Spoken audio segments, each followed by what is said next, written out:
Tasting. Oh, there we are. Now Now are we ready? No. One more time. Hello? Hello? Great. Sorry for the delay. Welcome to the Tuesday, March 17 meeting of the Board of Directors of San Bernardino Valley Municipal Water District. This time is as 2:01 p.m. Please rise and join me in the Pledge of Allegiance. I pledge allegiance to the flag of the United States of America and to the republic for which it stands, one nation under God, indivisible, with liberty and justice for all. Thank you, Gil.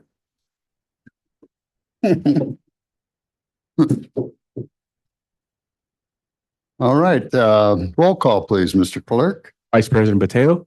Here. Director Keelhold. Here. Director Longville. Here. Director Velasquez. Here.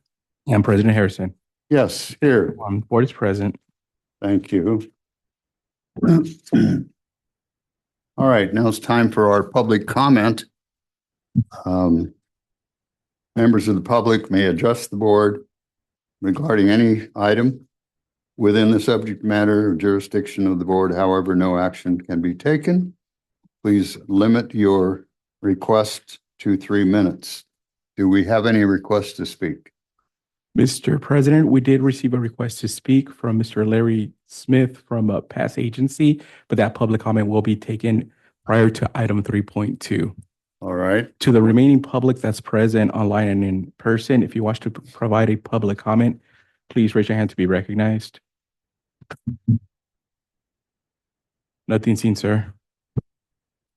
Mr. Smith, is that okay with you?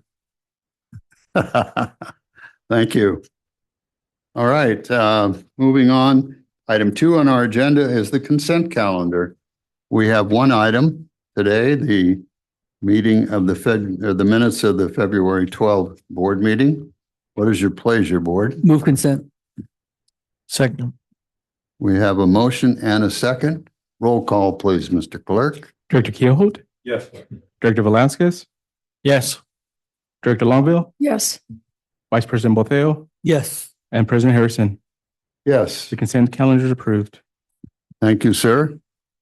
Next, we have the item in our discussion items, item 3.1, consider the adoption of the Sunrise Ranch Master Plan. This is found on page 8 of our agenda and will be brought to us by our executive director. Thank you, President Harrison and members of the board. I'm actually going to turn this item over to Kelly, who took your direction from our last workshop and incorporated into what we hope will be deemed the final document for our Sunrise Ranch Master Plan. So Kelly, take it away. Thank you so much and good afternoon, Chair and Board. So as Heather mentioned, today we'll be asking for the board to consider adoption of the master plan so that we can move forward into the next phases of the project. I wanted to give just a quick recap just in case anybody hadn't been part of the public process that has taken place so far. So just as the reminder, the agency purchased the property in 2022. And from that point, we were able to, based on the direction of the board, begin looking at a visionary draft and document plan that the board will approve or consider so that we can have direction as to how we move forward with this property, which is located in the incorporated city of Highland, just to the, just to the east of also Mentone as well, northeast, I think. So looking at this process, it is a very long and complicated process because of the number of different potential opportunities of the property. So right now, what we would be looking at is the master plan. So the document, which is a visionary concept, which then once approved by the board, would move into more specific integrated site design, partnering opportunities, needs assessment, plan of finance, all of those more drilled down opportunities based on the general direction of the board from the master plan. So within the visionary document that we're asking for consideration today, there are different elements. So the water supply infrastructure and habitat mitigation opportunities based on the direction of the board were given the highest priority and preference, knowing that those are the most important uses of the property, and then looking at other opportunities that we could then layer on to enhance the opportunities for the public and for partnerships. Those can be found through both the public recreation opportunities and then the facilities opportunities. So we have a very extensive document that is linked in the agenda packet. So our apologies for not having the full document, but I think it's around 400 pages. So there's a hyperlink in the agenda packet that includes the full document and the appendix, which addresses each of the opportunities individually and then also outlines the opportunity for the next steps, which again would include multiple opportunities for board engagement throughout the future project. So based on the board feedback, we've had multiple board workshops that have been held in public. We've also had opportunities for feedback from individual board members that were incorporated. We heard a lot of positive feedback from you all last time. And so there's a few areas we just wanted to highlight. There aren't significant changes to the document that we talked about in January, but a few areas. One is the introduction chapter. So we did make some enhancements by pulling in more of the next steps opportunities into the introduction chapter. So it serves as a little bit more of an executive summary as requested by the board. So that if someone were to not read the entire document, they have a really good understanding of the process that took place to date and then what could be moving forward. Additionally, in the water infrastructure chapter, that's the other one that had the most significant changes, or not even significant, but the most noticeable changes. We did make sure in most of the graphic illustrations, because we are recommending that the co-benefit option, which provides both for the maximum water reservoir storage and environmental mitigation, that we make sure that that document and that map is incorporated in different places. And then in some of the different figures, we tried to enhance just visually some of the contrast, so it made it a little bit easier for people to read the different elements for geographic orientation and just clarification. And then with it beyond that, in the appendix, we took the board's direction in hearing that there was, especially from a memorial, in order to memorialize the conversations, we added significant information about what a mitigation bank is and what that process includes, how it goes about, what the benefits are, and then why that process is something that we would even consider in the main body of the document. And then just to really tie those two together, we created a section that also went a little bit more in depth on the Upper Santa Ana River Habitat Conservation Plan, the participating agencies, as well as kind of a general outline of the water projects that will benefit from projects like this. So just making sure that we can have that context of why we as a water agency are working on the HCP and why this project, this property itself is also valuable. So with those changes incorporated, having heard the board, followed those directions, should the board approve moving to next steps, the next effort would be to create an integrated site design. So that would include looking at all of the different elements, the 5 elements that the board approved, including in the last board meeting, looking for cohesive use of that vision, actually beginning more active sponsorship and partnership discussions. So we've talked a lot about potential partnerships with fire agencies, with other land use agencies, other water agencies, being able to get a little bit more direction from those partnership networks, looking at a comprehensive plan of finance. So actually being able to build out some better estimates of what these elements would cost and then how we would be able to fund them or how we would recommend funding them. Of course, moving forward with the mitigation credit agreement or the mitigation bank, kind of we'll use those synonymously. And then also making sure that we're enhancing communication and engagement with the community and then other stakeholders. So everyone knows that we are moving forward and looking for input, but that this is going to be a long process that we want to make sure that we do right so that we can maximize the benefits of this project for the region for future generations. And then, of course, once that integrated site design would be done, we would come back to the board for further direction, and then we would go from there. And there would be other phases after that. So with that, Cliff's Note version. Again, the full document was included in a link was included in the agenda packet, and that we would be asking for the board to consider adoption of the Sunrise Ranch Master Plan. So then we can move forward to the next phase of the effort. So I'm happy to answer any questions if you have any. Thank you, Kelly. Heather, would you like to make any comments? I will just close with this has been a long process to get to final. I know that, we want to make sure we can label the document final. So that's why we're bringing this to you today to formally adopt. There have been so many meetings. I know you guys have heard this, probably as Paul would say ad nauseum. But it was a necessary effort to really work our way slowly through our plan and the process so that we could bring not just the board along, but, the public. And I think as we saw on the foundations tour last week, that people are really excited about it. They do see the opportunities that are on this property. And just as a reminder, in case we have any public who hasn't heard this, we bought this property for $19,000 an acre. We saved $120,000 per acre compared to our previous costs on mitigation land.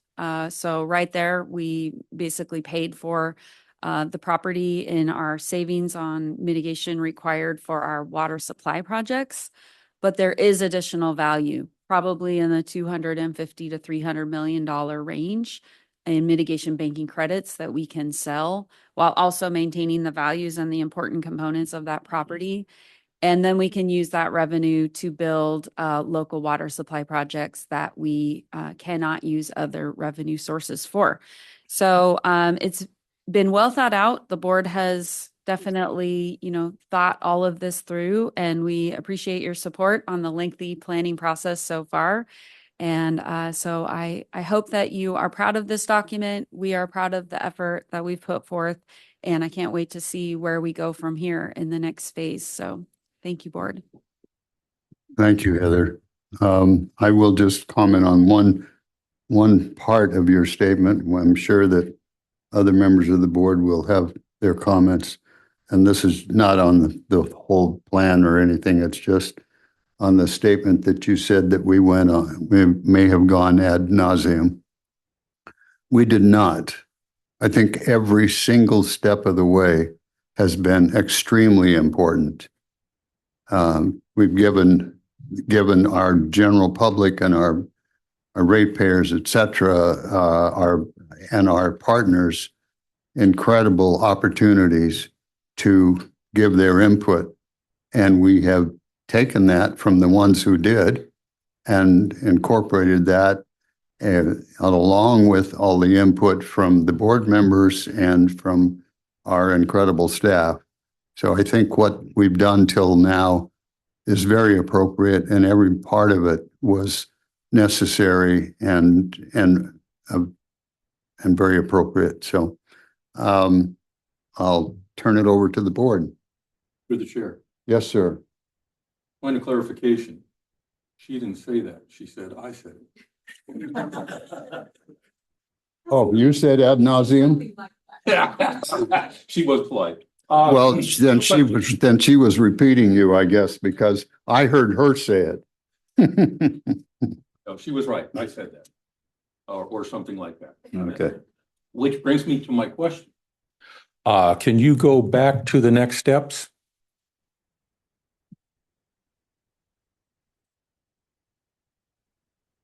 What do we think an integrated site design is? What we're envisioning is that we would take the 5 elements that the board directed be included in this master plan, and we actually locate where these facilities would be, or where the trail network would be, where the reservoirs would be, with information that hasn't been fully developed yet, like traffic, ingress, egress, utilities, et cetera. So we actually take the time to envision, if we did get approval to build all these things, where would they be? How would it all fit together? How do you protect all the different values that we're trying to protect? So it's really the whole landscape in a plan, in an actual engineering design. So we do this whole thing over again? No, we will dig in from where we are now and actually pinpoint specific All locations. right. Okay. Well, here's what I think. We have 5 basic categories of ideas that we had 3 years ago, and they haven't really changed any. I don't know why we need a process when what we need is just to take action. I would prefer that when a single element or project becomes imminent, we then address the integration, and only at the level that's appropriate at that point, because I think it's going to be unrealistic to think that 5 different kinds of things in hundreds of emanations of those 5 types of things are all going to be ready at one time. I can pretty much guarantee they won't. So I think the next step would be to deal with it on a project by project basis, fill in the site plan as we go. And then when we're looking at any specific project design, see if there's any potential conflicts. This whole thing is a valuable exercise. It's worthwhile, and staff has done a great job. However, it's consumed a lot more time than is necessary. And I don't want to create another process that's going to consume even more time. And then I did have one other comment. This has come up a few times in the past when we talk about habitat.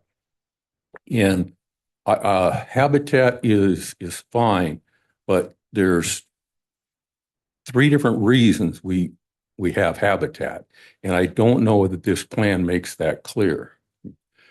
The initial driving force between acquiring the property was the need for San Bernardino critical kangaroo rat habitat in order to implement the district's projects included in the HCP. That being said, that doesn't require 1,700 acres of anything. So now we have mitigation for projects that are foreseeable. We are also going to have habitat that can be sold in a market, in a banking environment. And this district needs the revenue stream for that, because this district has no revenue stream for local projects. It only has a revenue stream for state projects. So I think we want to just maybe add a mention in here. The pages aren't numbered, but in my browser, it was page 6. So it's right near the front. And it's Chapter 2, Habitat and Mitigation Opportunities. An aspect of that habitat and mitigation opportunities is banking sales for a revenue stream for local water projects. And I don't think that's something that should be ignored. And then there will be also, the district will exist in perpetuity. There will be future needs for this district to have mitigation lands. So I think it's fine the way it's been presented. I just don't think it's complete. I would add mention of the bank, and I would mention the possible need for the district to have mitigation for projects in addition to the projects anticipated in the HCP. Thank you. Thank you. Don't those all come under the heading of habitat and mitigation opportunities? I mean, this is the They title. don't necessarily know. This is the title. And then as you work on Chapter 2, those elements come up and are part of the focus, I would think. Well, are they? I would Is that what it says? certainly think so. Habitat and mitigation. I don't think it says that. I think these terms are more general. That's right, because they're a heading.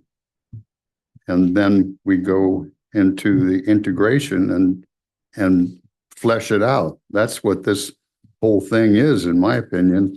This is the title, and next step is to flesh these out. I thought that was the whole intent of this process. I don't see the advantage of not telling people what we already know today. I mean, we've known that for 3 years. If I may, I believe it does say that in the document in a couple of different places, but if the board is amenable, we can add that to the page 6, that one line that you said, just for extra clarity. Well, for people who aren't going to read the whole document. Yes. Okay, thank you. Anyone else? Paul's comments resonate with me. And I think that, that they will, in the end, help us move forward, step by step, without having to stop again and figure out how it fits into the integrated site design. And I think that makes sense to me. So I support those minor changes to what otherwise is a document I'm proud of. Everybody worked really hard on it. You can't help but today remember the contribution of Director Hayes on this as well. Thank you. Through the chair. Yes, sir. Thank Gil. you. Thank you, Mr. President. First of all, I want to start by, again, thanking staff for really taking this from just a concept, a dream, an idea. That's what that 1,600 acres represented for me. From the beginning, I didn't always see the vision, but I think the staff did, and they did individually. And that's why the the elements make sense to me. Whether it was Joanna, I remember, like Paul said 3 years ago, I remember I felt myself always wanting to push back on Joanna because she always talked about mitigation and habitat. And it took me a minute, right? It took me a minute to get where she is. And that's a good thing. And then I always talked about a fire training center. And sometimes I felt like it was falling upon deaf ears, but it never really was. Staff was recording it and they were incorporating it into a bigger vision.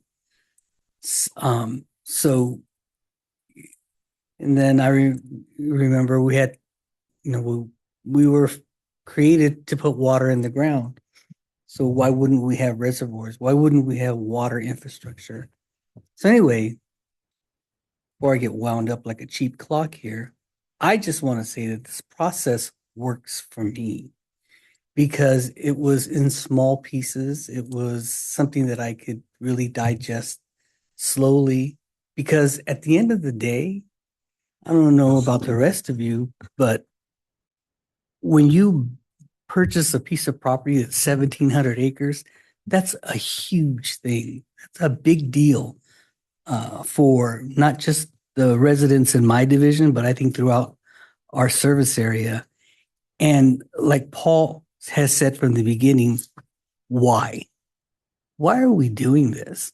We have to be able to let our ratepayers know why it was important for us to do this, I think, monumental task and this big, huge purchase.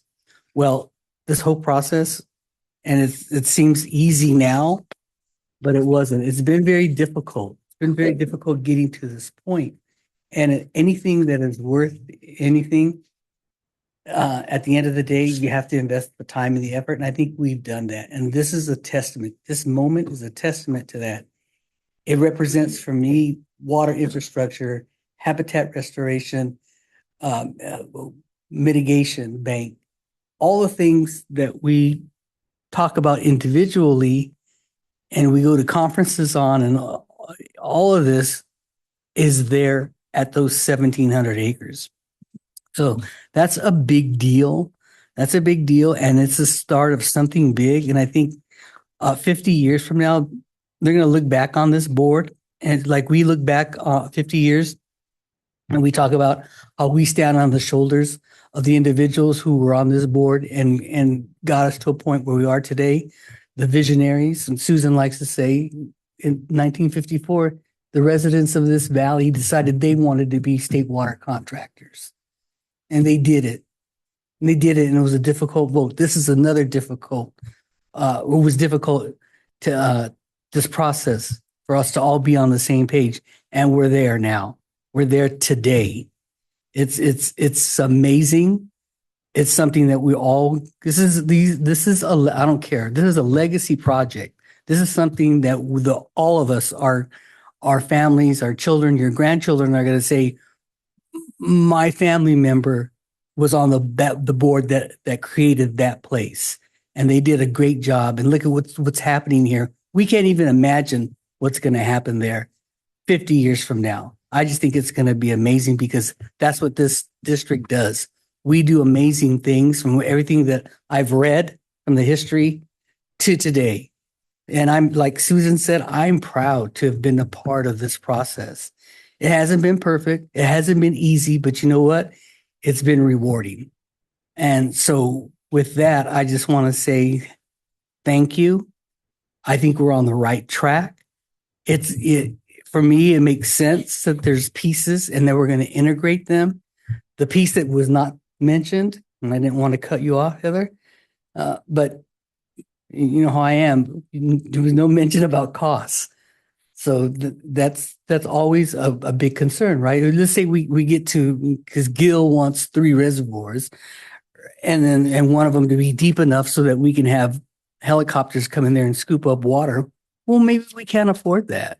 So I want to know that. I want to know that it's, if you're going to go that deep, Gil, it's going to cost certain millions of dollars, and we don't have that money. But you know what we're going to be doing?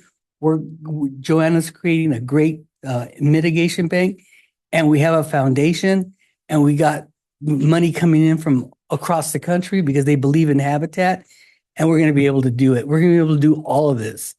So as we move forward, that's the only thing that I would ask is that when you're talking about the vision and how we're integrating things and how we're designing things and what is it going to cost? Then if we know the bottom line, then we know our jobs as board members. We can go, and if there's a foundation, then we can go raise money. We can help to raise money. We can look for the money to come to a place where we can make it all happen. So with that, sir, thank you. Thank you. To the chair.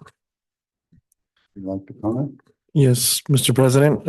I too want to thank staff for bringing this plan to the finish line. I know we've seen it several times, and I do commend staff for all the hard work that you put in and bringing this to where the point we're at right now. So I would like to say thank you for that. I too support Paul's comments and his recommendation to the report. I think it's important that everyone knows why did we start this project, this vision, this idea from that point. And I would like to see efficiencies and streamlining processes, so we don't waste unnecessary time. That's my comments. Okay. Thank you. Well, I think these are good comments by the board, all the board, and I certainly support the approach that and some of the items that have been suggested. I think that this is really at the point where now we need to start fleshing it out. And we've got a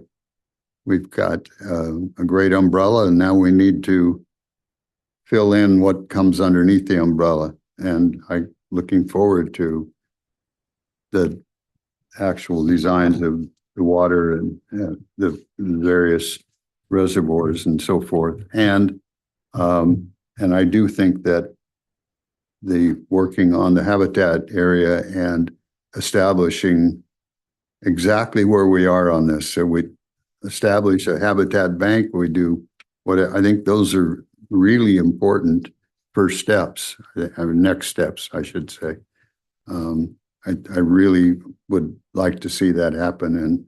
And I have no problem with the addition that you were discussing that Paul suggested. So I think I appreciate all the work the staff has put in on this. I mean, there's been a lot of hours, and I do think that it's all been an appropriate process. And I think we're ready to really start designing and get on with specifics and start creating these elements. So, are there any other comments? If there are there any others? Okay. So I move that we adopt the master plan at Sunrise Ranch with amendments. Is there a second? A second. All right. Were you going to say something, Heather? I was going to revise my staff recommendation to include the minor amendment that was proposed by Director Keelhold. So thank you. Okay. And you included that in your motion? Yes, with amendments. Okay. Great. All right. We have a motion and second. Roll call, please, Mr. Clerk. Director Longo, Yes. Director Velasquez, Yes. Vice President Boteo, Yes. Director Keelhold, Yes. and President Harrison. Yes. The motion carries. The revised staff recommendation for item 3.1 is approved. Thank you very much. And thank you all, staff. Now we need a party. I'm sure we need a party. And we don't want to wait for it. Yeah. 3 years.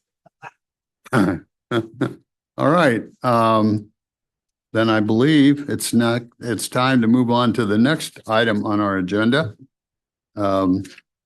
which is 3.2, to consider supporting a nomination of Larry Smith to serve as LAFCO Regular Special District Member for the Western Riverside County.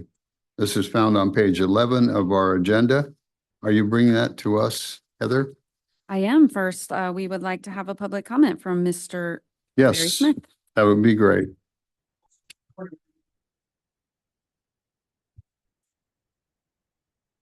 I should know how to work one of these, Mr. President, board members. It's always a pleasure to be in this room with you folks.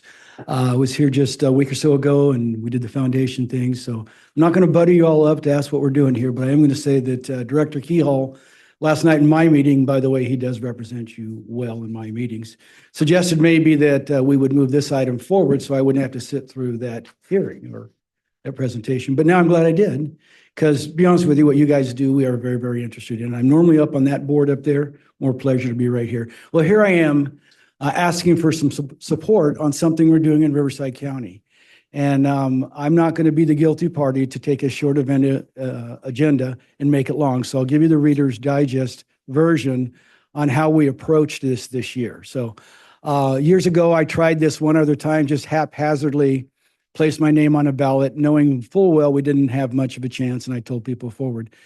Board decided to try it again, wanted to bring me forward. Problem is we had 2 other directors that also placed their name on the ballot in our district.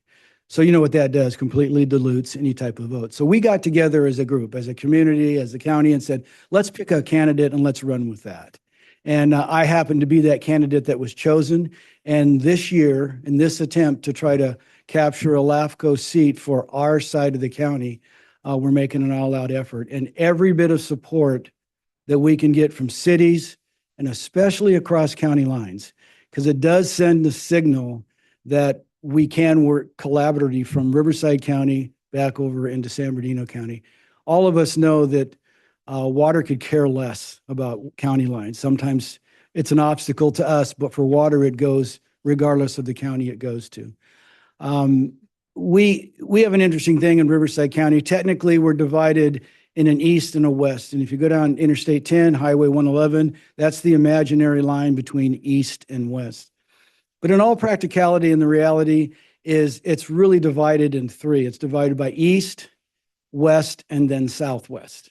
Traditionally, these internal boards, as we call them, have been dominated by Southwest. The major population, major transportation bases normally sit on those commissions.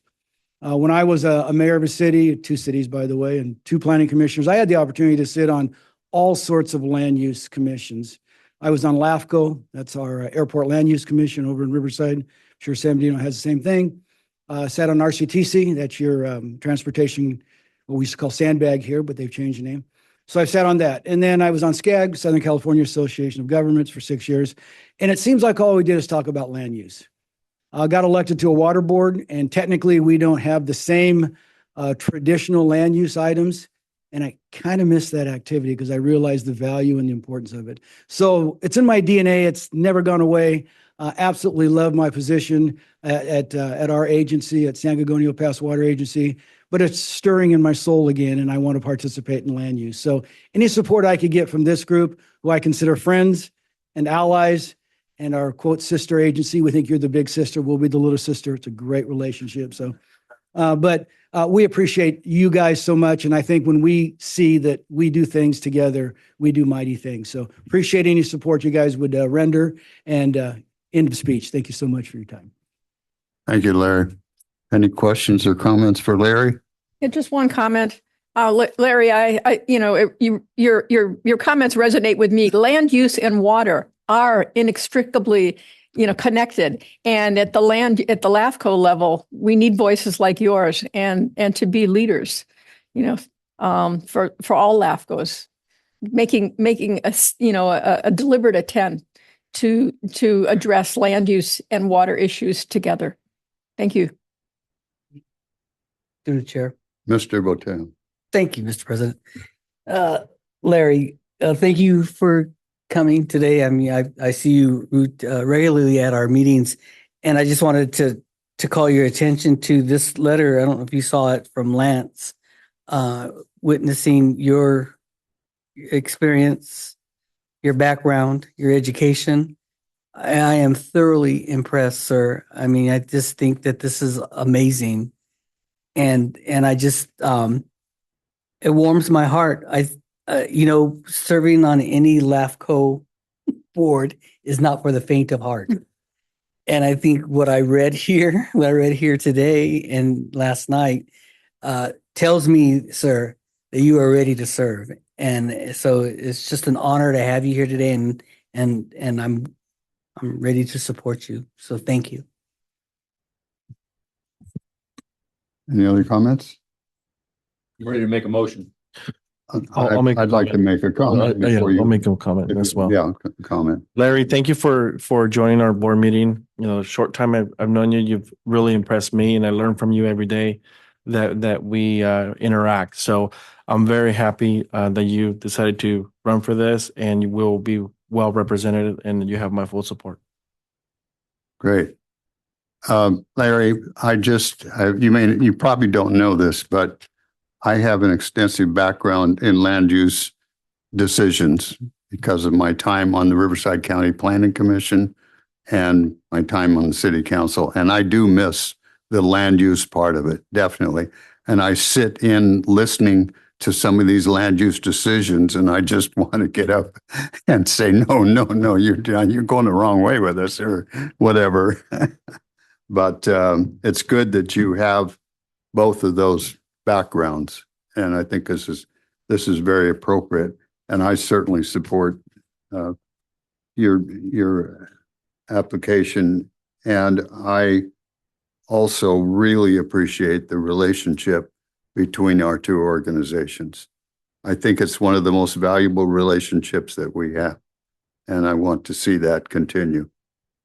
Thank you. All right, there's a motion. I move that we authorize the general manager to prepare a letter of support for the nomination of Director Smith to serve as the LAFCO regular special district member for Western Riverside County. Second. Oh, All right. Which one of you wants to? Susan. Susan, okay. We have a motion and a second. Mr. Clerk?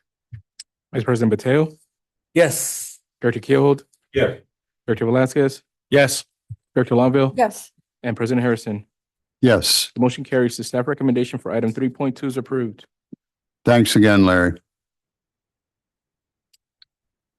Appreciate it. All right, moving ahead on our agenda, into the reports. This is time for our director reports. Susan, could we start with you?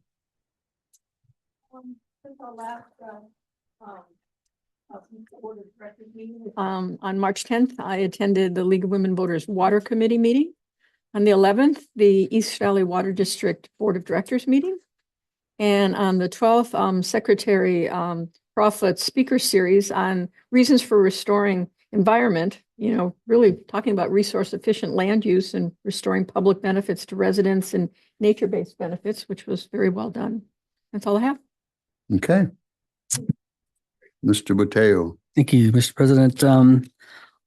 Since our last meeting on the March 4th, it's a San Bernardino City Council meeting.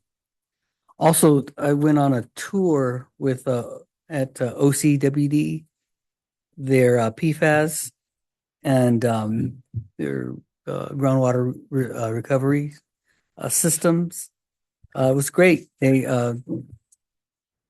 John Kennedy was our host, and they treated us extremely well. It was the OWELL committee at SAPA, so that was great. On 310, I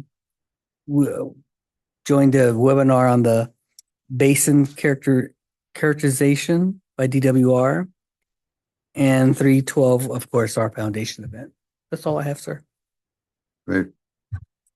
On the other than the items that we were involved in on behalf of the district or district meetings, I attended the Loma Linda Chamber of Commerce on the 4th, and I also attended the Loma Linda City Council meeting where Loma Linda University introduced their new university village, which will include 381 housing units and recreation area and retail area. It's going to be a significant change to downtown Loma Linda. In addition to that, I attended and chaired the Loma Linda Traffic Committee, the City of Loma Linda, on Thursday, the 5th, and then the Redlands Chamber on the 6th, and also the National HCP Government Relations Committee on Friday the 6th. And then the Association Special Districts Board meeting on the 9th, and other Loma Linda Council meeting on the 10th. And I was here for the foundation. And then on the 16th, on last night, I attended the special districts dinner that was held in Montclair by the Chino Basin Conservation District. And that's all I have. Thank you, Mr. President. Mr. Squill. Velasquez. Yeah. Sorry. No, you're good. The meetings that I attended the Metropolitan Water Water Adaptation Committee meeting where they were discussing their groundwater storage programs in Central Valley and evaluating new partnerships, among other things, which I thought that was pretty fascinating. I also attended the City Rialto Council meeting, and I also attended the Foundation Summit. That completes my report. Thank you. Mr. Keelhold. Very good. On March 11th, I attended the Yucaipa Sustainable Groundwater Management Agency meeting. It was a workshop, and it ended in disarray. Later that day, I attended the Water Conservation District meeting, and probably the biggest takeaway for us there is the Conservation District has salvaged kangaroo rats from the mining area and put them in the reserve area over by Plunge Creek. And they had a very successful transplantation process start. The process will be ongoing for a few weeks, but that was an excellent start. They relocated some 32 animals, I believe it was. And it's not as simple as it sounds. So it was good to listen to the whole thing. And then March 16th, I attended the meeting of San Gorgonio Pass Water Agency.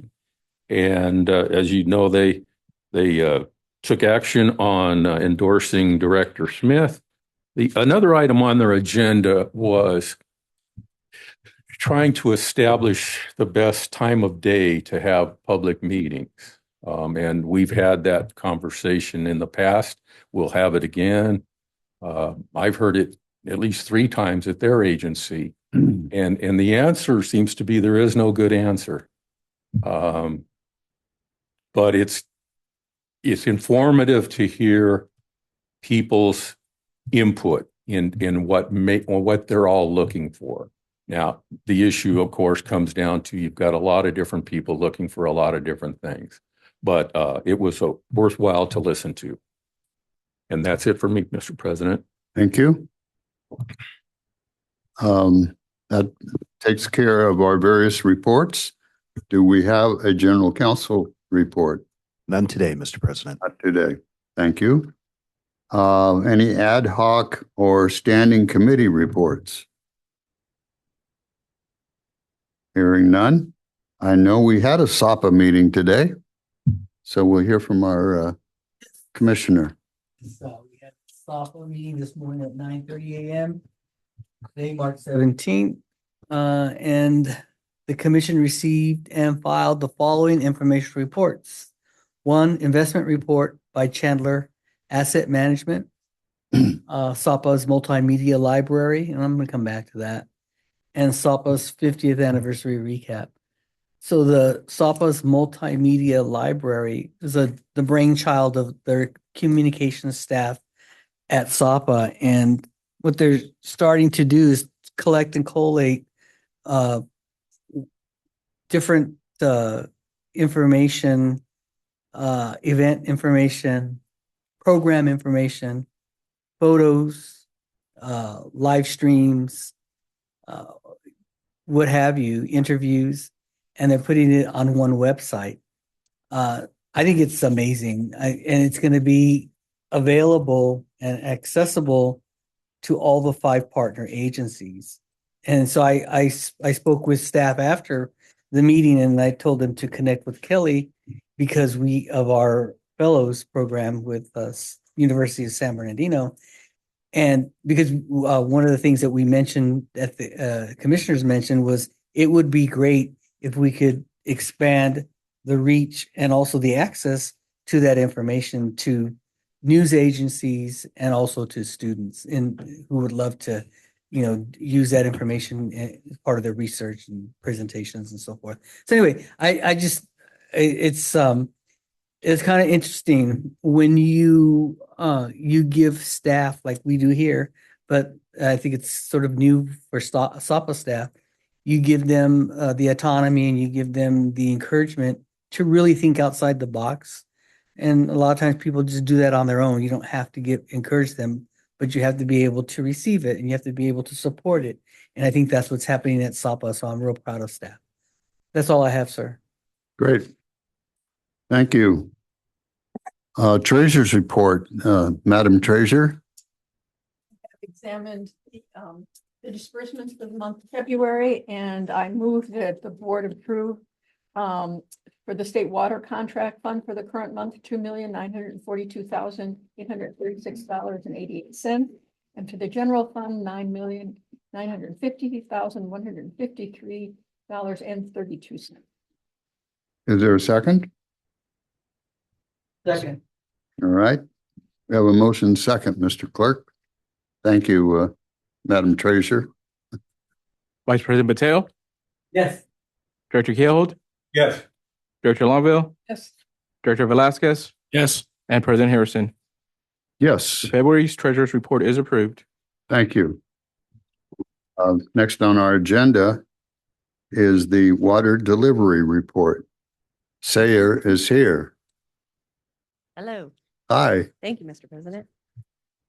For the month of February, we are in March now. reporting on month of February, State Water Project delivered about 1,500 acre feet, bringing us to almost 2,300 acre feet year to date. Baseline feeder wells produced 197 acre feet, bringing us to 420 for the year. Nothing from the San Bernardino Avenue well, and the Santa Ana River diversions are still with Water Conservation District. Direct deliveries, we delivered 1,600 acre feet, bringing us to 8%.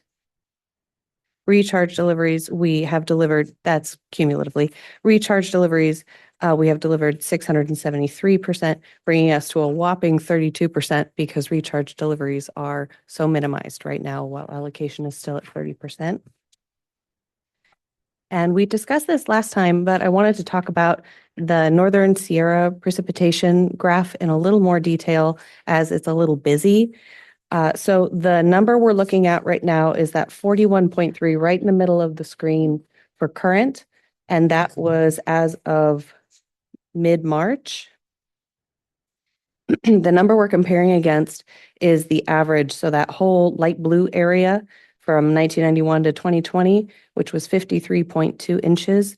So to reach that water year average, the index will need to measure 11.9 more inches of precipitation. And you can see the 8 different stations identified in that tiny little map up in the corner, Mount Shasta City, Shasta Dam. I do want to note for Shasta, it's a good reference to a size reference to Lake Oroville and San Luis Reservoir, but it's not actually part of the state water project infrastructure. So if you ever hear Shasta referenced, it's a size reference and that's about it. It's interesting. It's interesting. Yeah. So like I said, here's Lake Oroville. Lake Oroville had a little dip, came back up. And then San Luis Reservoir has moved up, but it is not at risk of spill or overflow at this point. And then for local precip, this is the Lytle Creek, Big Bear Dam, and Mill Creek precipitation gauges. We have luckily already received the average for this area. So that historic average at 31.06 over here, we have already reached 33.3. So even if we get not one drop of rain for the rest of the year, we have already maintained that.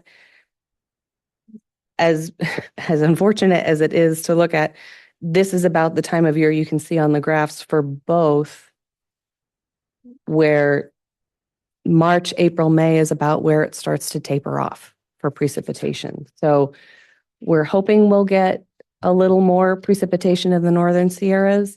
That is also where the snowpack is measured. So that is really the gauge of if allocation will increase or not necessarily local, unfortunately. So we have already overshot, I guess, the precipitation for historic average by 2.24 inches. And then, as I said, that allocation is still at 30%. Not sure if it will increase any further. And then Water Resources staff will host a meeting with the retail agencies on April 13th to discuss the operating plans for orders and allocations. And just for your awareness, Mike Esker has also started hosting a secondary planning meeting with the operators. So once a month, he speaks directly to the operators. They either come here in this room or they sign online, and they can talk about the real boots on the ground issues that they're going through, where it's the actual operators talking about shutdowns and cleaning and anything else. So from SBV's standpoint, we are trying very hard to keep all communication transparent and open so all of us are on the same page. And I'm happy to answer any questions. Yes. I have a question on what you said about Michael, and maybe Michael's the one that needs to answer it, but what kind of participation are you getting in this? This is something new, right? For Mike Esker's meeting? Yeah. Yes, it's good participation. It is the main operators for all the local retail agencies, and I've been in all of them, and is a good representation of all of our retail agencies. And then we continue to send out that invitation, and then I also send it out in our monthly retail report to the agencies to remind them that if they haven't participated yet, if they haven't been able to attend, that the invitation is always open, and they are free to share that invitation to anybody else in their agency that it would be beneficial for them to attend. Because we do see operators from East Valley, from Redlands, from Yucaipa, and from West Valley. So we're getting a good, as Sarah said, we're getting a good participation from the operations staff. From all of those that you named? Mhm. Good, thank you. Appreciate it. I think it's important that we're all talking with each other and working together. Agreed. That's what, I don't know, somebody talked about that's in this room about collaboration. Somebody. Through the chair. Thank you, thank you. Thank you, Sarah. Oh, Yeah, question? thank you. All right. Thank you, Sarah. That Thank was great. Heather, I guess question is for you probably. Her meeting on the 13th. So I noticed that it's not on our list, but I did attend this meeting last year. So let me just, for the record, when I attend these meetings, I know what my role is. My role is just as an observer. I'm not there to make anybody feel uncomfortable or to ask any questions. So I would like to be included in this meeting. Yes, that's why we announced it. We do know that some of our board members like to observe. We do appreciate that you allow the technical experts to do the job of the meeting, but that's why we put the date on there. So we just added this actually. You did. Okay. Thank you. I just wanted to make certain because Yeah, I also like to listen and try not to participate. What time is it on the 13th? It's on the 13th at 1 o'clock. 1 o'clock? Yes, I can forward it to the board. Thank you.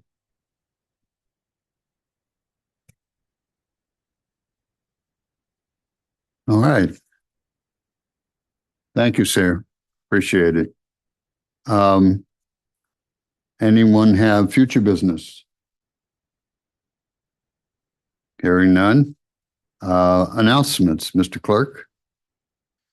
Mr. President and members of the board, as we close out the month of March, we have nothing significant to report to close this out. But as we lean forward into a very busy April month, we have all regularly scheduled meetings to include the BTAC meeting. But for this meeting, we wanted to highlight one item roughly around a month from now. On April 22nd through the 24th, we will be hosting the Spring State Water Project Tour. So pending any questions from the board, that's all we have for announcements. Great. I have an announcement, sir. Okay. Thank you. If you indulge me, before we break for close, I know we'll lose most of our audience here. On Thursday, when I was here for the foundation summit, I walked into Jose's office, and in my mailbox was a stack of letters. So I took the time and it's about 5 of them. I read them all, and they're from the Institute for Watershed Resiliency at California State University, San Bernardino. And they were pretty much basically the same, some unique pieces. But I wanted to share this with the group because I don't know how else to do it. And I just think it's important. It's just a portion of this letter. And it goes as follows. The fellowship has also opened doors to academic opportunities I may not have otherwise had. For example, working in the field with Dr. Kai Palenskar on the invasive species removal at Sunrise Ranch directly led to me presenting a research poster at the Southern California Conference for Undergraduate Research.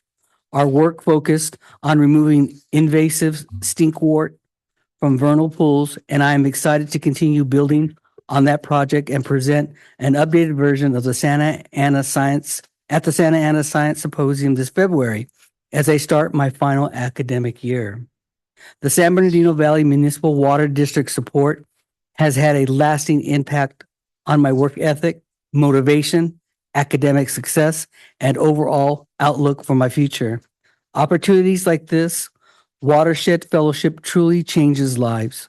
and I am doing everything in my power to honor that investment by growing professionally and contributing meaningfully to water resource stewardship. Thank you again for your commitment to students, to science-based water management, and to long-term health of our watershed. I hope my experience reflects the value of continuing and expanding support for students as your investment is shaping the next generation of environmental professionals. With sincere appreciation, signed, Evan Soto, Watershed Fellow, CSUSB Institute for Watershed Resiliency, Environmental Studies student. These are incredible. This is why we do what we do. And I think this is our third cohort, Kelly.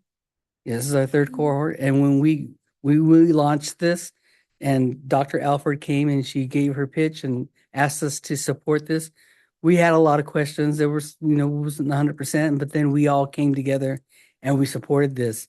And this is why we change lives and we get young people to change their focus and to focus on environmental studies, on health of the watershed, on providing and putting healthy water into the basin. All of those things are happening because we support our young people. And I just wanted to share that and say thank you. That's it, sir. Certainly supports the effort and the funds that have been used in this program. It's just wonderful to read these. They're all so appreciative. And that's just happened year after year. So it's a great thing. Susan? Oh, nothing. His poster presentation was outstanding. Oh. It really was. And he was so enthusiastic. That was wonderful. Okay. Anything else? All right. That's our announcements. We do have a closed session today, and we will move into our closed session to be announced by our legal counsel. For those of you that have been here, thank you for attending, and we appreciate your interest in our organization. Thank you, Mr. President. Today we'll be going into closed session under the anticipated litigation exception. We have one potential case. Thank you very much. We are adjourned for now.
Tony?